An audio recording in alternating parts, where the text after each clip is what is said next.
Bits.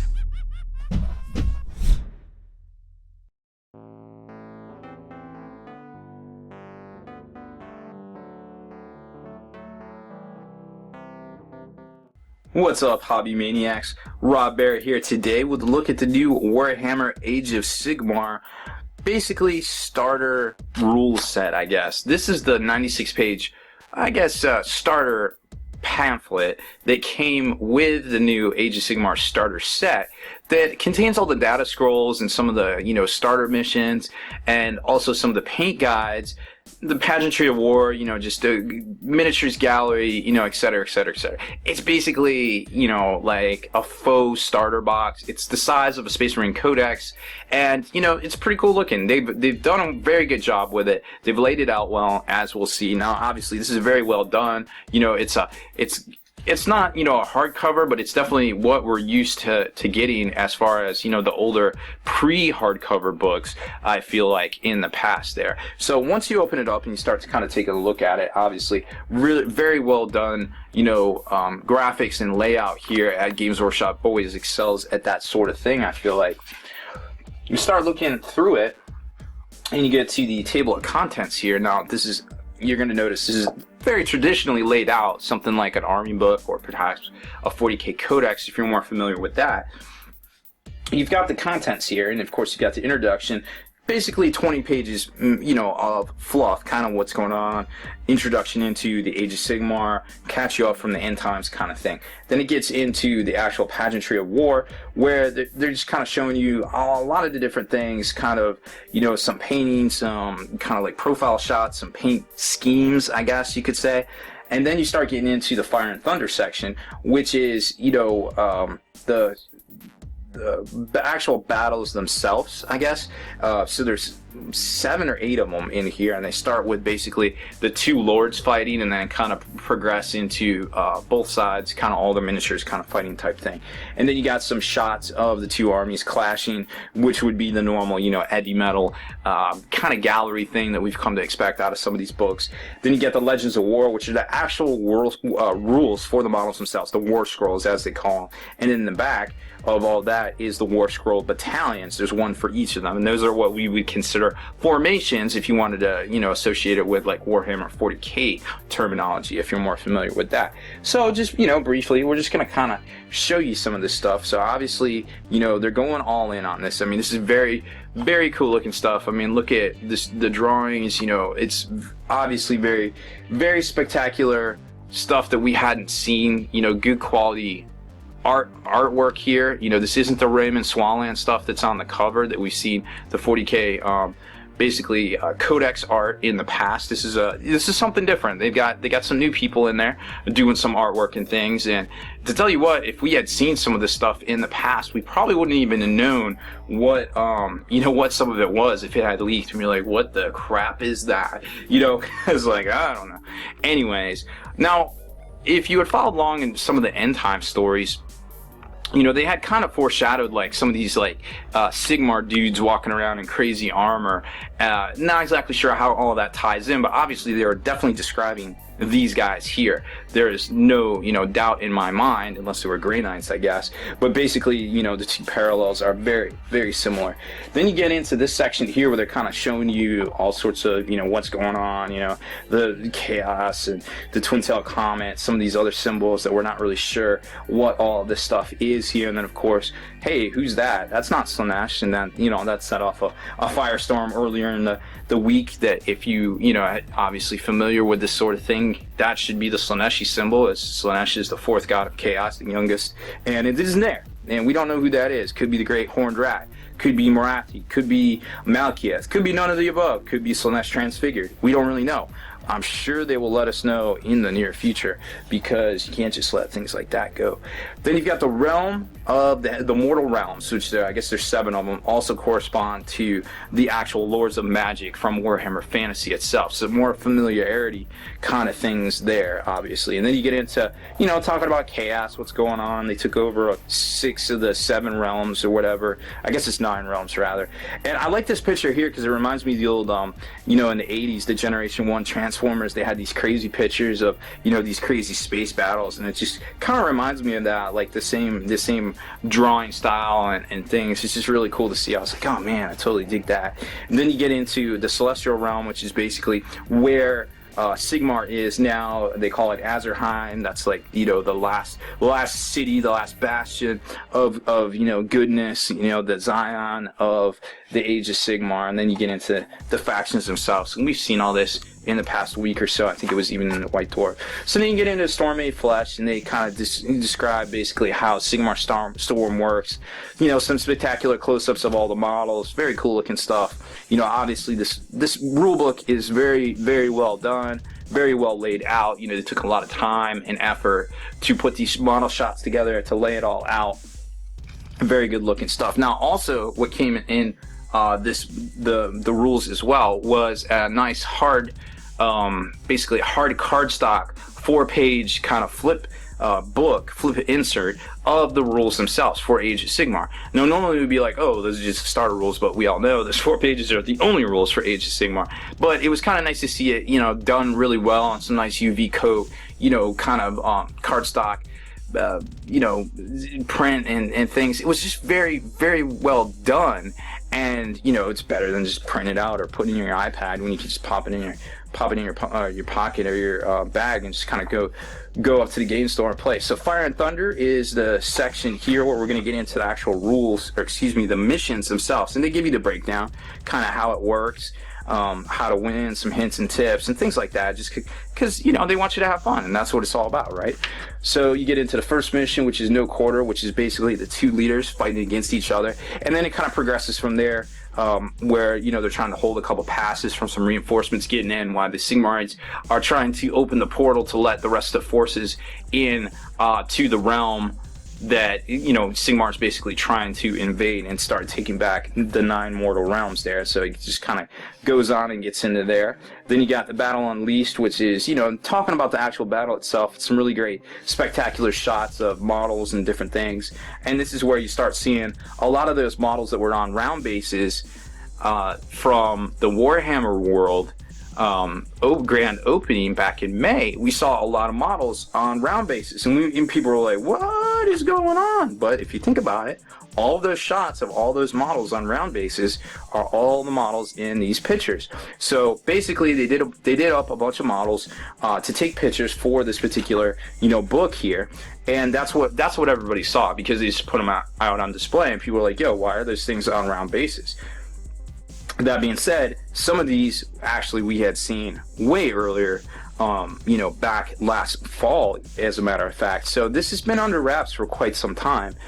It's just, you know, starting to come to the head now because they're unveiling all of it. So War Scrolls, this is where it gets kind of, we need to take some time here, I feel like, and kind of take a look at it, because this is your new game, basically. You know, it used to be where everybody had the same movement. You have to maneuver your blocks and things. Everybody had to do math on what you were hitting on, what you were wounding on, based on toughness, etc., etc. Now, everything just has a value. Like, you hit, your weapon hits on this, your weapon wounds on this. You know, you do this. It's all very, very easy, I feel like, you know. So you got the title in your war scroll here. That's obviously the name of your model. Characteristics. Each war scroll has a set of characteristics to tell you how fast, powerful, and brave the model is, and how effective his weapons are. That's the little circle chart right there. Description tells you what weapons the model can be armed with and what upgrades, if any, it can be given. Boom, right there. Abilities are things that the model can do during the game that are not covered by standard game rules. Generally, abilities are done at the beginning or end of a particular phase. So you have to basically, if you're the priority player, then you just basically say, hey, I'm popping this right now, and, you know, just do it. Generally, you're not supposed to wait till like mid-phase if it was supposed to be done at the beginning of phase. But, you know, it is a casual game, I feel like. Keywords are models. Models have a list of keywords. Sometimes the rule will say it only applies to models that have a specific keyword on the rule scrolls. That's the stuff at the bottom there. That's basically their attempt at a universal special rule kind of thing. So, to get into here, let's just take a look at the Lord Celestine on Thunder Lizard. So you got a move of 10 inches, really cool, 7 wounds. Now, before you're like, holy crap, 7 wounds. Remember, you know, that a lot of times, you know, it's just gonna, things do D3 damage, and, you know, it seems more powerful than it is, but in theory, it's not quite as powerful as it seems like. So just keep that in mind. Wound 7, Bravery 9, that's their leadership, save 3 up. So he does have, you know, a 3 up save, but that doesn't affect mortal wounds, which mortal wounds just basically hit you and you don't get a save. So you got to keep that in mind as well. And then it starts to get into abilities and descriptions. So description, it's a single model. Okay, you can only have one. Got it. Is armed with a Tempestus hammer and rides a Dracoth, Thunder Lizard. The Dracoth fights with his ferocious claws and fangs. Abilities: Inescapable Vengeance. Inescapable Vengeance. If this model has made a charge move this turn, it can make D3 extra attacks with its Tempestus hammer. Okay, that's cool. That's fair enough. I like that. So if he charges in, he gets D3 extra attacks with the Tempestus hammer. So range 2 inches. Obviously, if you're locked in combat, you only have to be within a half an inch based on the rules. We have a whole separate video, basically gameplay video going over how the rules work. So you only have to be within a half an inch to be considered in combat, and then you pile in. 3 attacks to hit. He always hits on 3s. He always wounds on 2s. Think of how fast you can roll these dice now. Rend. So these saves are -1. So if he gets hit by something similar to this, his save would be 4 up. And it does D3 damage if it gets through. Keep that in mind. Storm Breath. If you make a Storm Breath attack with this model in your shooting phase, to do this, pick a point on the battlefield that is within 12 inches of this model. Roll a dice for each unit that is within 2 inches of the point that you pick. On a roll of 4 or more, the unit is being rolled for suffers D3 mortal wounds. Now, mortal wounds are really bad. They just basically get allocated. You can't save against them. So that's a very strong ability there. It's kind of like an area effect blast. That doesn't remain in play. Command ability. Generally, these are played at the very first thing in a turn. So they all come with a stock one, but this one is specific to the Lord Celestine. If this model is your general and uses this ability until the end of your next hero phase, you do not have to take Battle Shock tests, which is basically leadership tests at the end of the turn. For this model or any friendly unit with a Stormcast Eternal keyword, it was within 24 inches of the model at the start of the Battle Shock phase. So basically, they become unbreakable and everything within 24 inches. Now remember, 24 inches, that's radius, so you're talking literally 48 inches in diameter. Very cool stuff. So, you know, just keep these in mind. Very powerful abilities. This seems very simple, but it also seems like it's got a little bit of attack to it, so be careful here. Then you got the Lord Relictor and the Prosecutors, the Retributors. Now, sometimes multiple, you know, things that aren't an HQ level or like a Lord model, they'll say, hey, a unit of Prosecutors can have any number of models. So you can have 10 in here, and your War Scroll of Prosecutors is 10 models. If you have 10, field 10. Good to go, right? So kind of keep that in mind as you're reading through some of these wounds here. Now, some guys like the Liberators here, you know, like these guys have 2 wounds each. So, and their save is a 4 up. So now some of that stuff that rends gets it up to a 5 up, and you start seeing, you know, stuff can die pretty quick here, right? I think you're starting to kind of grasp how all that works. Some guys have missile weapons, some guys have melee weapons, some guys only have melee weapons, and some melee weapons do 2 damage instead of 1. So that's, you know, where a little bit of complexity comes in, because the fact that things aren't always standardized, even though right here you just have to remember that stat line. You don't have to do math, you just have to memorize things, which is kind of good or bad depending on what kind of a person you are to learn things. But it's very different, it's very cool, I dig it. And then here's all the chaos models here. You got the Lord of Khorne, the Standard Bearer, the Bloodstoker, which is basically the counterpart, kind of the master of this guy here, the Korgath, Squad of Blood Warriors, Squad of Blood Reavers, and then of course you got your battalions that we were talking about in the back, and 2 right there. This one is actually very powerful. It basically can deep strike in and poof, it's there. It doesn't scatter, it just has to be within 9 inches of an enemy models when it comes in. This one here, let's see, you can reroll charge rolls for units with this War Scroll Battalion if another unit from this War Scroll Battalion has made a successful charge earlier in the same phase. Very cool stuff. Charge with your crappy stuff, and then hopefully you get off the charge with your good stuff, right? Khorne cares not where the blood flows. If a unit, friend or foe, was wiped out during the combat phase, you add 1 all the attack characteristics of melee weapons from any units in this War Scroll Battalion for the remainder of this combat phase. So obviously, again, attack with the crappy stuff. Use this as your beater unit to close with other things. So 2 very good battalions that do similar things in regard to their abilities. These guys are super good at combat. These guys just appear and kick some ass. There you go. So, very cool stuff indeed. Obviously, it plays different from traditional Warhammer Fantasy, but in some ways, it's still very similar. And of course, you can use all your Warhammer Fantasy models in the new Age of Sigmar as well. There's a ton of downloadable war scrolls, over 600 of them for each old faction of Warhammer Fantasy, as well as rules for the terrains pieces themselves. All downloadable for free on Games Workshop site. You can also get the 4-page rulebook downloadable for free. Now, it won't be the cool, heavy cardstock one that comes in this. Here it is right here. I just wanted to show it to you real quick. But very cool looking stuff and very nice print. It's obviously very well done. It's a good product here. For $125, I don't feel like we've seen a better starter set out there in the past from Games Workshop. So very cool looking stuff. I can't say any more good things about this set. Obviously, I think you should pick it up. I think you should get stuck in and have some fun with your friends, because this is a new age. Like, nobody expected this coming. A lot of people are talking a bunch of junk about it. There's a lot of haters out there. But I tell you what, if you go into this game with an open mind and have some fun, and do it for the right reasons, to play with your opponent and not against your opponent, you will thoroughly enjoy yourself. I can guarantee you that. I've heard that a lot of stores, what they do is they send out a little framework, and I can read that real quick just to give you guys a good idea. Games Workshop sent out an email to some stores that basically gave a little, I guess army comp, so to speak. So what they're saying to do is 1 to 12 war scrolls. And remember, war scroll is any of those units I basically just showed you. 1 to 2 hero war scrolls, which one, the Lord Celestine would be a hero war scroll. 0 to 2 monster war scrolls, which, the Korgoth guy is a monster war scroll. No single war scroll may contain more than X wounds, and you can put a cap on that. They recommend 24. Heroes may not be duplicated, and all other war scrolls may only be duplicated once. So keep that in mind. It doesn't say anything in here about battalions. So that's up to you.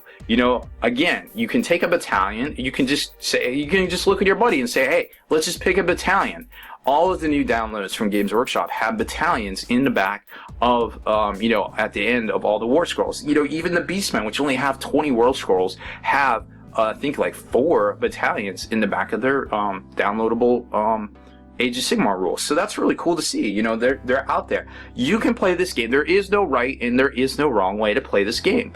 If you go into it with an open mind and have some fun, guys, that's what it's all about. So keep that in mind. Keep that little army comp idea in mind, and also some of those other ideas like, hey, let's just play a battalion. Hey, let's play this. Hey, let's play that. There will be more rules out there. We know there's a 264-page rulebook coming out next week. We don't know what's in it, but hey, it can't be that bad, right? I mean, maybe it's all the war scrolls in print. Saves me some ink, printing them out of my printer. Don't have to load them in my iPad. I can get this cool army book. Maybe it'll go over some stuff from the end times. It's really hard to say. We don't know. But the cool thing is that Games Workshop really looks to be making a commitment to support this game. So I think we should all give it a really good chance, because it seems to be at, face value, a very good product. And I cannot give this any more recommendation.